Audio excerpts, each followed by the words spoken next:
So, to answer your question, if I keep praying, if I want to keep praying, I should just ignore your book. No. Sorry, you don't get off the hook that easily.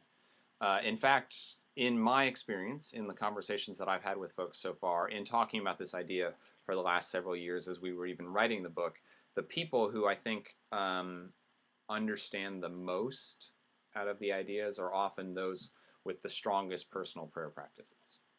So if you want to continue to do strong, devoted prayer practices, then I think the book might apply to you even more. Not because I want to convince you to give up those practices, but because I think that there is a wisdom, an insight, a thing that you might overlook if you stay only within the circle of people who get the same Christian experience as you.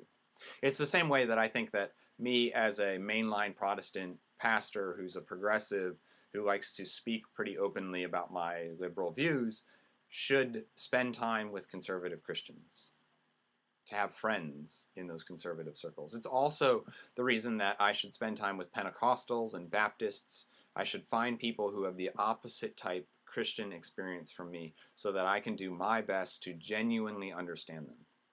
So I think if you do that, there is some wisdom in just putting yourself into a situation that's going to make you uncomfortable and trust that God is working in other streams of the church that will respond and create new things within you.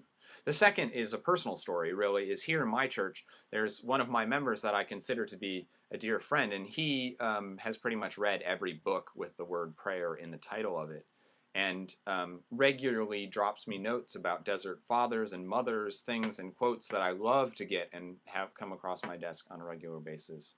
He and I've had many interactions, and when I talk to him about his devout prayer life, he understands that we're all trying to get to the same place. And so in some ways, our book is written for that person who just really hasn't had that connection with prayer that some of you might have had. I can understand why the first response to a book that's titled Never Pray Again would be to just ignore it. But I think that you might miss that there's a lot of great advice. We spend about 20 at most, I think it's more like 2 pages in the book really talking about prayer. And really, we spend the rest of the time constructing a theology of action that speaks beyond not praying into a way that is more concrete, more alive, more like Christ, or at least that's our hope, than what most Christians do on your average day. And so I hope that as you embrace the idea, as you look through the idea, as you wrestle with the book a little bit, that those ideas and concepts might take you to a deeper and better place in your relationship with God.